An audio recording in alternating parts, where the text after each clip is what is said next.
Assalamualaikum warahmatullahi wabarakatuh. Selamat datang di Lab Fisika Dasar.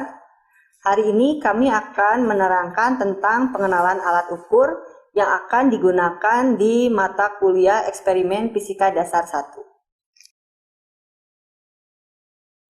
Ada penanda dalam alat ukur, sebuah alat ukur. Penandanya bisa berupa skala, jarum penunjuk, display atau hasil pengukurannya langsung, maupun indikator lain berupa tombol-tombol. Ada karakteristik yang harus dimiliki oleh sebuah alat ukur. Di antaranya ketelitian, ketepatan, sensitivitas, resolusi, serta kesalahan. Kita harus melihat semua aspek itu. Untuk ketelitian, sebuah alat ukur harus mendekati nilai sebenarnya ketika kita mengukur suatu bahan atau suatu model yang akan kita ukur. Ketika kita melakukan pemodelan atau kita melakukan pengukuran, mungkin kita melakukan secara berulang. Nah, ketika kita melakukan secara berulang, pengulangan dari hasil pengukuran itu diharapkan mendekati satu sama lain. Jadi jangan sampai penyimpangannya jauh. Nah, karena itu sensitivitas dari sebuah alat itu harus sangat sensitif atau besar sensitivitasnya.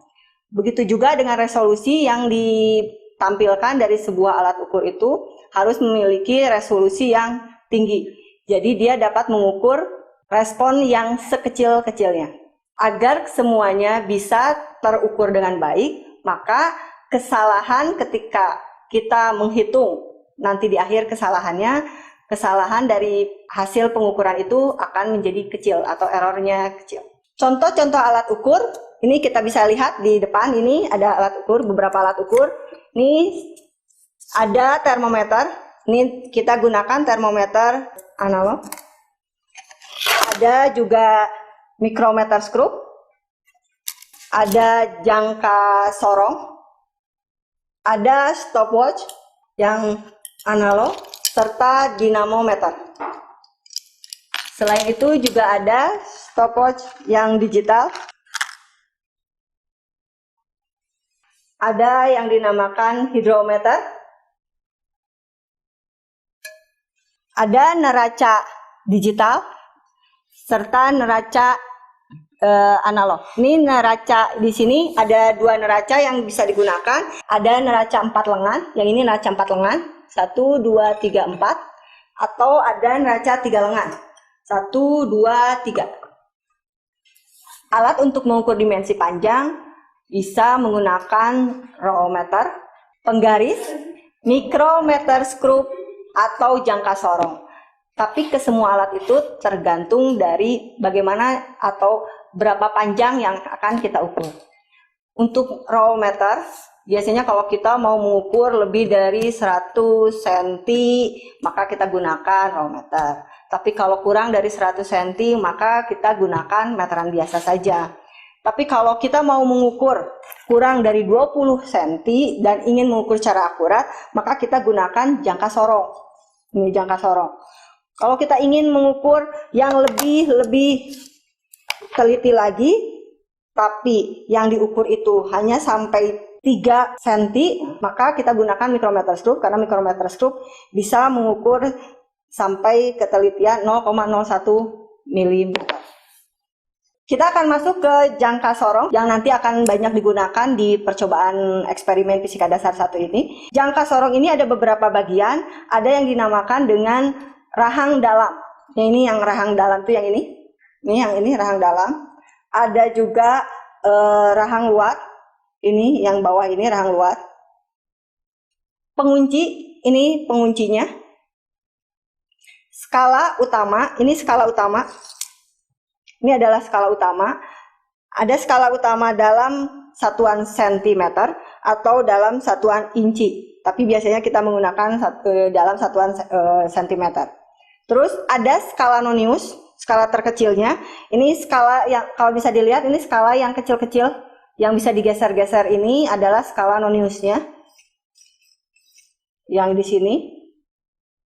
Dan ada tangkai pengukur kedalaman. Untuk mengukur ketinggian ataupun diameter luar, kita menggunakan rahang bawah. Sedangkan untuk mengukur diameter dalam, kita gunakan rahang atas. Jika kita ingin mengukur kedalaman dari suatu benda, maka kita gunakan tungkai kedalaman ini. Ada standar operasi prosedur sebelum jangka sorong digunakan. Pertama, kita harus mengkalibrasi dulu jangka sorong bertujuan untuk meminimalisasi kesalahan dalam pengukuran. Sebelum digunakan, amatilah alat ukur jangka sorong, apakah angka sorong itu terkalibrasi dengan benar dengan cara merapatkan jangka sorong ini dengan rahang atas dan rahang bawahnya berhimpit. Terus longgarkan baut yang ada di nonius ini. Tepatkan apakah dia berada di skala 0. Lalu kencangkan kembali. Setelah itu maka alat bisa digunakan. Kita akan masuk ke latihan untuk menggunakan jangka sorong. Kita lihat jangka sorong yang ada, kira-kira berapa skala terkecil dari jangka sorong tersebut. Untuk mengetahui skala terkecil dari jangka sorong, kita harus lihat kira-kira jangka sorong itu berada di titik noniusnya. Berapa sih skala nonius yang terkecil di sana? Nah, kalau dilihat dari skala nonius yang ada di jangka sorong yang ada di tampilan, ini skala noniusnya di 0,05 mm. Nah, kita akan berlanjut ke latihan yang kedua. Jika hasil pengukuran jangka sorong itu terlihat pada tampilan di depan, maka berapa hasil pengukurannya? Kita lihat skala 0 di nonius itu menunjukkan di angka berapa. Kalau kita lihat, angka nonius itu tidak sampai ke di skala utamanya tidak sampai di 1. Kalau kita lihat itu hanya sampai di 0,3. Maka kita tuliskan skala utamanya 0,3 cm. Nah, kita akan lihat kira-kira mana skala yang berhimpit antara skala utama dengan skala nonius itu. Kalau kita lihat skala utama dan skala nonius yang berhimpit itu di 0,064. Maka kita jumlahkan 0,3 ditambah dengan 0,064 cm. Selain dari standar operasional sebelum alat itu digunakan, ada juga standar operasional setelah alat itu digunakan atau pasca digunakan. Maka setelah selesai digunakan, alat ukur jangka sorong ini, lepaskan alatnya atau benda yang tadi kita ukur dengan membuka penguncinya. Setelah itu kita tutup rahangnya, satukan rahang atas dan rahang bawahnya. Kita masukkan kembali ke dalam wadahnya. Ini ada wadahnya. Kita masukkan kembali ke dalam wadahnya dan disimpan agar tidak hilang ataupun tidak rusak dan dapat digunakan untuk percobaan selanjutnya. Sekarang kita beralih ke alat ukur micrometerscope. Ini alat ukur micrometerscope. Di alat ukur micrometerscope ini ada beberapa bagian, yaitu ada poros tetap, ini yang dikatakan poros tetap, ada poros geser, ini yang bergeser, yang bisa digeser-geser, ada pengunci, ini penguncinya, ini tetap bergeser-geser, ini poros pengunci, ada skala utama ini ada di sini yang skala utama, ini skala utama, skala nonius, skala yang ikut berputar, ini skala nonius, serta pemutar, di sini pemutarnya. Ada standar operasional sebelum menggunakan alat ukur micrometerscope ini. Itu bersihkan alat ukur dengan benar, ya, sampai alat ukur yang kita gunakan ada kotoran atau sisa-sisa pengukuran sebelumnya, serta lihat alat atau benda yang akan diukur apakah dalam posisi masih baik atau tidak. Ya, kita latihan untuk mengukur dengan menggunakan micrometerscope. Dari hasil pengukuran terlihat hasil di tampilannya. Kita lihat dari hasil tampilannya, di skala utama menunjukkan angka 5, artinya 5 mili. Di skala utama angka 5 itu, kita lihat kalau kita lihat lagi, dari 0 sampai ke skala utama yang 1 itu ada 4 garis atau ada 4 skala. Berarti satu skala kecilnya itu adalah 0,25 mili. Karena 0,25 mili, kalau kita lihat di hasil pengukurannya, tadi kan 5 mili. 5 mili kita lihat lihat di tanda panah warna hijau itu ada 3 skala yang terlalui, berarti 0,75. 0,75. Nah, setelah itu hasil noniusnya kita lihat skala yang berhimpit di nonius dengan skala utama. Yang berhimpit di nonius dengan skala utama itu 7, artinya 0,07 mili. Maka kita jumlahkan hasil yang kita lakukan. Tadi ada 5 mili ditambah 0,75 ditambah 0,07, maka hasilnya adalah 5,82 mm. Kita berlanjut ke latihan selanjutnya dengan menggunakan micrometerscope. Terlihat pada tampilan bahwa skala utama itu menunjukkan angka 3. Skala kecil di skala utamanya tidak melebihi, jadi hanya angka 3 saja. Jadi kita lihat di noniusnya. Sekarang di noniusnya yang berhimpit dengan skala utama itu berapa? 15. Maka 3 mili kita tambahkan dengan 0,15 mili. Jadi hasilnya 3,15 mm. Setelah kita menggunakan micrometerscope ini, maka untuk operasional penggunaannya kita lepaskan bahannya yang tadi kita ukur. Kita kembalikan micrometerscope itu dengan memutar sampai kedua katupnya ini berhubung. Dan kita masukkan lagi ke dalam wadahnya agar tidak rusak dan tidak hilang. Sekarang kita beralih ke stopwatch.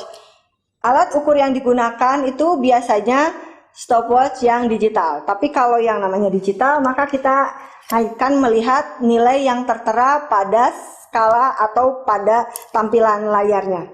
Jika kita menggunakan stopwatch yang analog, maka kita harus melihat skala-skala hasil pengukurannya. Stopwatch analog ini ada beberapa bagian, yaitu tombol start dan stop, jarum penunjuk, tombol kalibrasi, skala pengukuran dengan satuan menit, skala pengukuran dengan satuan detik. Kita akan latihan dengan menggunakan stopwatch analog. Berapa hasil pengukurannya untuk tampilan seperti ini? Maka kita lihat untuk skala 0 sampai 30 di lingkaran kecil pada stopwatch ini menunjukkan menit. Sedangkan skala yang besar dari 0 sampai 60 itu merupakan detik. Kalau kita lihat menitnya itu tidak sampai 1 menit. Jadi kita lihat jarum penunjuk pada detik menunjukkan bahwa skala itu 49,4 detik. Kita latihan lagi dengan menggunakan stopwatch analog. Berapa hasil tampilannya? Jika kita lihat di skala menitnya itu menunjukkan angka 2, berarti 2 menit. Kita lihat lagi jarum penunjuk di skala detik menunjukkan 47 detik. Maka kita tampilkan hasilnya adalah 2 menit 47 detik. Kita beralih ke pengukuran alat ukur lain, yaitu hidrometer. Ini alat ukur hidrometer. Di dalam alat ukur hidrometer ini bagiannya apa saja? Pasti ada skala dan batangnya di sini. Ada beban. Di sini bebannya berupa timah serta ada merkurinya juga agar alat ukur ini bisa mengapung dan kita bisa mengukur massa jenis atau kepadatan dari suatu cairan. Kita akan latihan bagaimana mengukur alat hidrometer ini untuk mengukur kepadatan suatu cairan. Kita masukkan alat hidrometernya dan kita ukur. Kira-kira permukaan dari suatu cairan ini menunjukkan di skala berapa. Sebagai contoh kita lihat kira-kira dari hasil pembacaan alat ini menunjukkan berapa. Kalau kita lihat di sana ada skala 20 sampai 25 dan permukaan itu berada di mendekati 22. Maka kita katakan penulisannya 22 hasilnya dan skala terkecilnya itu 0,5 yang sejajar dengan skala itu, maka kita jumlahkan 0,5, 22 ditambah 0,5 yaitu 22,5. Untuk satuannya, kita harus lihat satuan yang digunakan pada setiap alat ukur. Kalau di sini satuannya untuk alat yang saya pegang, ini satuannya di gram per sentimeter kubik. Selanjutnya alat ukur yang digunakan yaitu termometer. Ini alat ukur termometer. Alat ukur termometer itu ada alat ukur termometer fluida maupun digital. Kalau digital seperti yang kita lihat atau yang kita gunakan dengan mudah karena langsung tertera angka pada tampilannya. Sedangkan fluida kita harus membaca skalanya. Ada yang menggunakan fluidanya itu merkuri atau air raksa. Biasanya kalau yang merkuri diberi warna merah. Kalau air raksa itu warnanya silver. Nah, seperti itu. Selanjutnya kita akan memperkenalkan alat ukur untuk mengetahui massa. Ada yang disebut dengan timbangan digital, berarti ada tampilannya. Atau analog yang kita gunakan, maka kita harus menghitung. Di sini ada neraca 4 lengan atau biasanya disebut dengan neraca 311 gram. Kenapa 311? Karena maksimum dari gram yang akan kita hasilkan itu tidak boleh lebih dari 311 gram. Jadi kalau benda yang kita ukur masanya lebih dari 311 gram, kita tidak bisa menggunakan neraca 4 lengan ini. Ada juga neraca 3 lengan. Neraca 3 lengan ini jika benda atau beban yang akan kita ukur masanya melebihi dari 311 gram, maka kita menggunakan 3 lengan. Kenapa? Karena dari neraca ini kita bisa menggunakan tambahan beban yang 1 kilo atau yang setengah kilo atau 500 gram. Kita beralih ke alat ukur yang lain yaitu neraca pegas. Ada beberapa bagian di neraca pegas, yaitu ada skala, ada pegas di dalamnya, ada batang, serta ada pengait. Untuk mengukurnya, kita kaitkan suatu benda di pengait tersebut, maka kita bisa membaca hasil dari pengukuran neraca pegas ini. Ada beberapa bagian di sebuah neraca. Kita lihat di neraca itu ada anak beban, ada knob kalibrasi, ada titik nol kalibrasi, ada pointer untuk kalibrasinya, ada cawan beban, ada kaki neraca, serta lengan neraca. Kita lihat contoh untuk mengukur dengan menggunakan neraca 4 lengan. Jika tampilannya akan seperti ini, berapa hasilnya? Maka kita lihat skala terbesar atau anak beban menunjukkan angka 100, yang kecilnya menunjukkan angka 80, ada yang menunjukkan 4, dan yang skala yang terkecilnya menunjukkan 0,61. Maka kita jumlahkan seluruhnya. Jika kita jumlahkan seluruhnya, maka hasilnya 164,61 gram. Sekarang kita akan beralih ke alat ukur yang lain yaitu audio generator. Dari audio generator ini ada skala, ini skala utamanya yang bisa diputar-putar. Tapi di sini ada range pengaliannya. Bila ada kita tekan yang 1 kali berarti hasil dari skala utama itu kali 1. Kalau 10 berarti kali 10, 100, 1 kilo ataupun 10 kilo.